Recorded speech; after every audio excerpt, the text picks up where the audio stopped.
Hi, everyone, and hope everyone's doing great as usual. And thank you for tuning in. Much appreciated. And of course, subscribe if you haven't.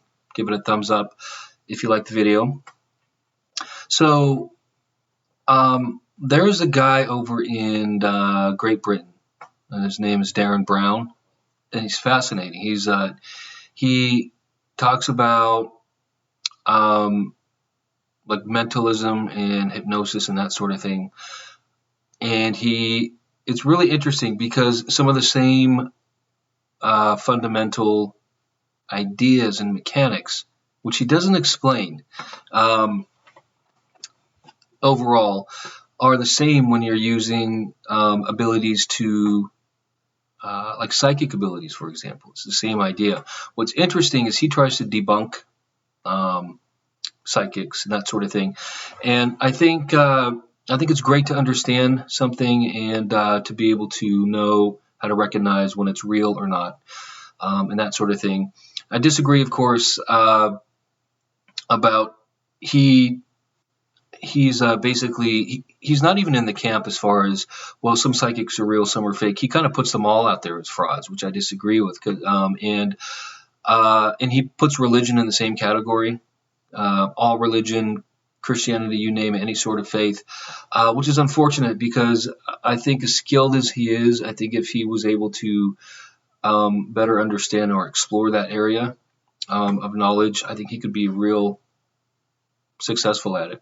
His tools are fine-tuned towards simply the human condition, which of course carries on when we die. So our souls and everything like that. But either way, still a fascinating guy to watch, and I love watching his shows. So he did a video the other day, and he doesn't really explain what he does, but I know exactly what he's doing, and I'd love to explain it to you guys. And it's again, there's a lot of overlap as far as the same skills and concepts that are used when they receive messages like from the afterlife or have any sort of psychic gift. So it's all part of the same process, of life and being a human, and our thoughts and our souls and our energy, the physical portion of us and the non-physical portion. So these dynamics and their existence, it's very real. So they can be used both for mentalism and also to understand existentially, how to communicate and how others communicate with those that are in the spiritual realms. So this video in particular is pretty interesting. So he has three beautiful women that he's talking to, because someone asked him, can you use your gifts, to get women? So and he was like, well, yeah, you can. So he didn't like hypnotize them or anything, but he asked them, I'll show you the video in a second, but he asked them, think of something. There's three of them, and he said, each one of you think of something that would make me more, that would give me a shot, basically. What's the one thing I could say that could make you interested in me? And I'll show you exactly how he did it too. It's really interesting. But let's watch the video first. All right, here's the video, and I'll explain. We'll just watch it all the way through, and then I'll talk about how he does it afterwards. People are always saying, can you use your skills to get extraordinarily beautiful women into bed? Well, yes. Yes, I can. Michelle? Alex. Alex, good to meet you. Philippa. Hello. Can I just say, because we've been looking at a lot of very beautiful women tonight with the models and everything, but can I just say, and I mean this, and if this sounds cheesy, I apologise, but I just think you three are really lovely. You are so cheesy. No, this isn't cheesy. No, this isn't cheesy. This isn't cheesy, because there's a lot of beautiful people out there, but you've just got like a glow or a presence or something about you. Okay, that is a really cheesy chat about. Would that work for you for even an instant? Not an No, instant. not an instant. All right, can I? Would it work for you? Probably. Can I ask each one of you, right? And do this absolutely seriously for me. Can you think in your minds of a quality that you would want from a guy? All right. Mm-hmm. Just focus on something. And Philippa, if you would in particular think of. So real quick, like in the beginning, he was already starting to read them just a little bit. So he had a very slow, deliberate introduction, and was kind of looking at them and starting to kind of access their minds or their energy, if you will, already. So. A line, like a chat-up line, maybe one that's worked for you in the past, or one that might work for you, that if some guy came up and said this, you'd be like, yeah, okay, I'll let this guy buy me a drink, or yeah, I'll crawl around on all fours and bark like a dog, if that's what you really want. It doesn't take a lot. No. Okay. Will you think of something for me? Yes. So you've got a line. Is this something that's worked for you in the past? Is it something that... It's something I was very impressed with. All right, okay, don't give me any more clues than that. And you two, I'll come back to that. Michelle, isn't it? Yes. Look at me. Now this quality, just imagine I'm some guy, this is how I do it in real life. Imagine I'm walking up to you in a party. Have me say, in your mind, just hear me say the thing you'd want me to say, or to pick up on the thing. And if I get this right, this is like the most difficult thing that I do, so let me know that I'm right. This is astrology, isn't it, with you? Yes. Yeah, you're quite big on that. That's quite a big major part of what you do. Yes. And I think something that would really... was that what you were thinking of? Yes. Yeah? And it would literally be that I'm the same star sign that would do it for you. Oh my. Is that what you had in mind? Yes. Be absolutely honest, that's what you had in mind? Yeah? Yes. Yours, I think, is not that, because you'd have reacted if I was saying that. I think it's a nice, it's a friendly thing, but it's like sense of humour would be really important to you. Is that what you're thinking of? Yeah. Yeah. This is great. Okay, now look at me. Now hear me. Oh my God. That's Hear brilliant. me say the line. And also, genuinely, eyes are very important to you, aren't they? Because you're giving me a lot back now, yeah? Okay. Did you kind of have that in mind as well, that you're thinking of eyes as well? All right, now hear me say the line. Hear me say the line.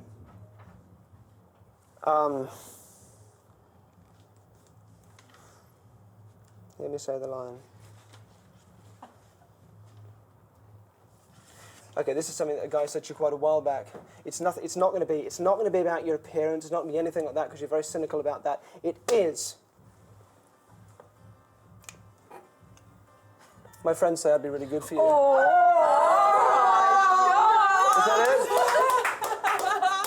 Is that it? Oh. Yeah. Does that work?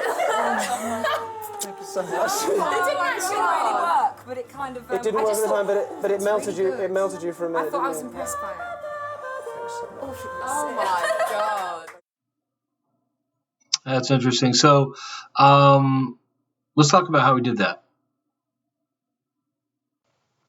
Okay, so that's the video, and here's how he does it. Now, to understand how he did that, you need to understand like what the mind is and how we use it on a day-to-day basis. So, everything that we see is all five senses. Everything we experience is stored as a memory. Our minds are just like computers. They are these like three-dimensional databases, and we, of course, use them to store memories, language, things like that. Everything, all our knowledge and experience is like stored in our head. Now, when we think, we are drawing forth, we're using this database, and it is pretty fairly detailed, and we access it so quickly on a day-to-day basis. Like right now, I'm not thinking about what words to use overall. Every once in a while, we stop and think about that sort of thing, but we're just using language immediately. And so this database is very fluid, and it's not just compact and in our head. So this information can kind of, just like when you throw a rock into a pond and the water ripples out, our information can do this. We don't lose it, but it's very fluid, our minds and our energy. So now on one hand, it is possible, just like we hear our own thoughts in our head, you can hear other people's thoughts as well. It's tricky because our thoughts are very silent and quiet on a day-to-day basis, so we don't just hear everybody thinking all the time, do we? So now it's possible. Here's a big part of what he does. So it is possible to hear real-time thoughts, but what's more effective and easier to do is to literally access somebody's mind using your own. So let's say, like, when he was talking to those women, like that first woman, for example, he asked her, what would impress you the most?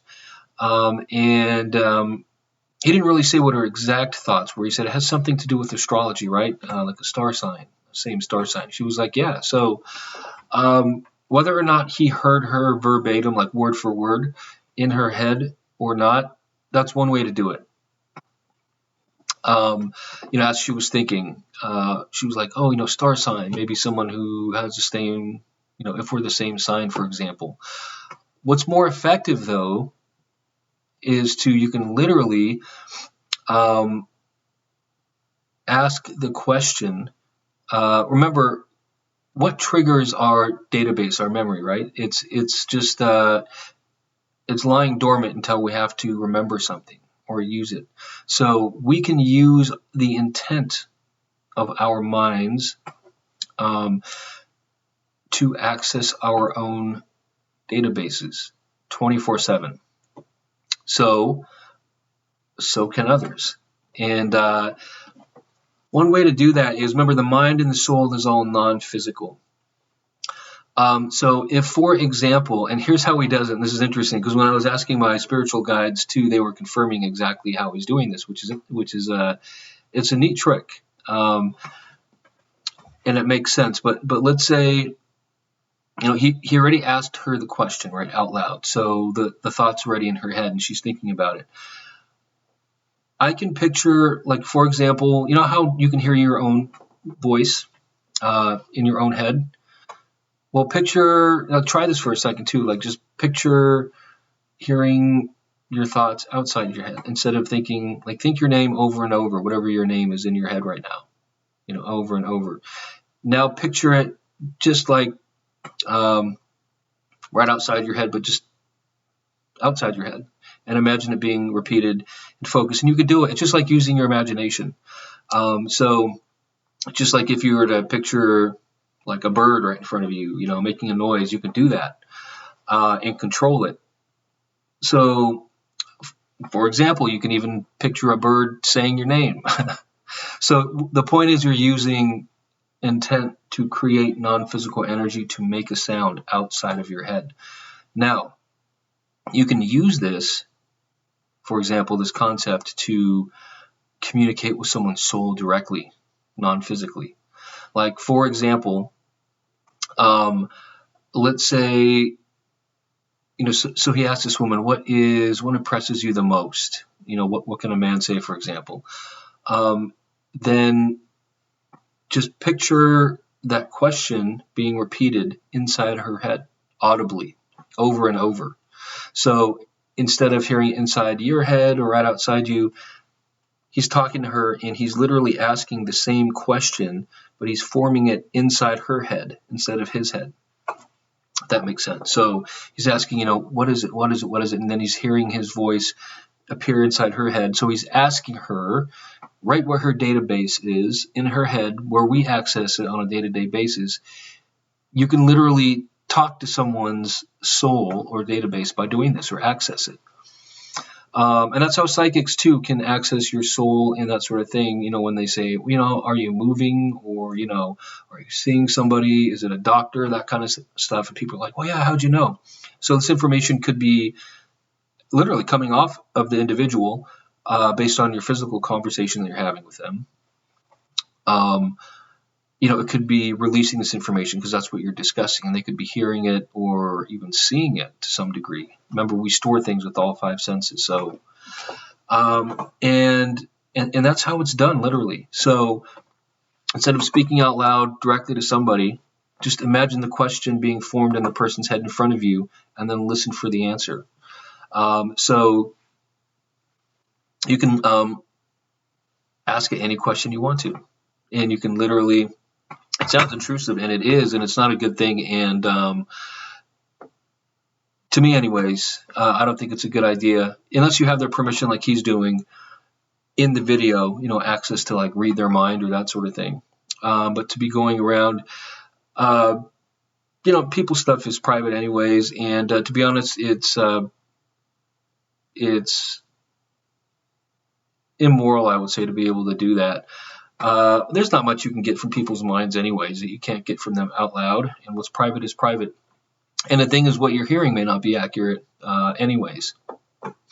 So, for example, when we're dreaming, that's why things are sometimes, they don't make sense, or to experience we never had. It's because your database is kind of coming together and doing all this weird stuff and creating stuff because it's outside your control right now, and your awareness is like bouncing around inside your mind and having these random experiences, but they record themselves as memories too, but they're not real memories, because you're storing these things as you experience them. So, and you can, for example, here's a good example. Like, let's say someone's never been to Mexico, but they have been fishing, and then you're talking to them about going fishing in Mexico, and what comes off their energy is, oh yeah, I've been fishing, but not in Mexico. But you can actually hear them say, oh, I've never been fishing ever, even though they have. And yeah, I've been to Mexico, even though they haven't. So false information is easy to kind of emanate off someone's soul or mind as well, and you can hear the wrong thing. So, but he seems to be very skilled at being able to hear either real time, but what he's doing mostly is like asking the question over and over. It's like he's like Googling inside their mind, basically, using his own mind. So that's really, now it sounds kind of somewhat simple, but those are the mechanics of how it's done. And but it's a lot easier said than done. He's clearly very skilled at that sort of thing. Like when I'm doing this, when I'm trying to have these conversations with people in the afterlife or spiritual guys or that sort of thing, it's not very fluid sometimes. And sometimes I see them, sometimes I don't. But for me, it's mostly I chose to focus on audible, clairaudience, like hearing more than seeing, because it's less distracting for me that way. So, I've actually kind of worked out this system to where when I listen to them, it's hard for me to be able to pinpoint and hear words coming from like one location. So I try to like read it from left to right. I try to listen sometimes like a book and hear the words in the air. So sometimes I try all kinds of things basically to communicate, and sometimes it's back and forth and I feel like I'm very tuned in, and sometimes it's not and I don't hear anything at all. So that in and of itself is a skill. But there's a lot of great psychics out there who are really good at what they do. So anyways, that is exactly how he does it. So when he reads people's minds, and a lot of mentalists do that. I've seen this same kind of trick on it's not a trick, for example, but the same kind of technique used on other people with other individuals other than Derren Brown who do the same thing. They're like, think of a word, and they're like, I'm hearing an A in there. Is there an A? And they're like, so they are literally listening to the person's thought as they form this and try to hear what they're hearing. And if they can't, they can always talk to your database using theirs to get the answer. And one thing too, which is interesting, is you can do this with yourself. Like you can practice with yourself even. And I've done this before. It can drive you crazy sometimes. I'm going to put a warning out there because I know everybody's experience is different. But like, for example, like when I think a thought, like I'll be like, what am I going to have to eat? Like, what do I want? I'll repeat that to myself. What do I want to eat? What do I want to eat? And like, most everybody would just hear that form like in the center of our minds. Like, what do I want? What do I want? What sounds good? What sounds good? Now, by even having this thought, we're trained since we're young to only hear one thought at a time and, think things through. But literally we have this, all our knowledge is compact right in our head. So if you start practicing talking to your own mind, you can hear it start talking back to you, as crazy as that sounds. Don't worry, you're not losing your mind. It's not schizophrenia, which is an interesting thought too, because the voices people hear are either they're kind of trapped inside their own head, kind of like being awake during a dream.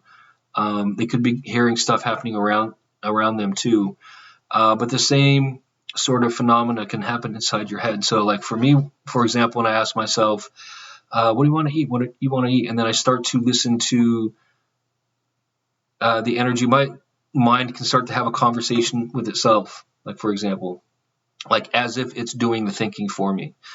And I'll hear it say, what do you want? Oh, I don't know. What about tacos? No, you had tacos yesterday. Like, what about McDonald's? Well, maybe not McDonald's, but it starts to do that on itself. Like the only thought, when we're in control of our thoughts, and we're like, what do I want? McDonald's?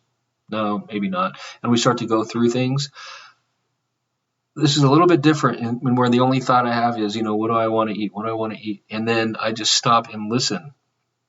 And I start to hear the information start to, it's like you activate the thinking process and your mind starts thinking and you just listen to it rather than control it, if that makes sense. So, you can literally hear it go on forever if you want to. And it's just like hearing yourself think, but you're allowing it to happen automatically instead of controlling it word for word. So anyways, I hope that made sense. I hope I put it all right. But that is exactly how that sort of thing is done.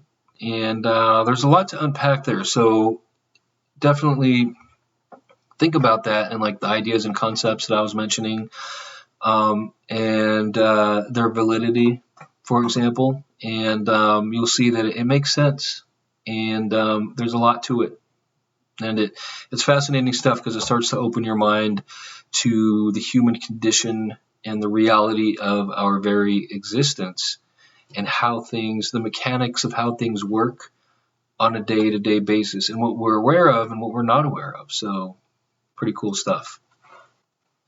Well, again, that's it for now. Thank you for watching, and please take care. We'll see you in the next video. Thank you.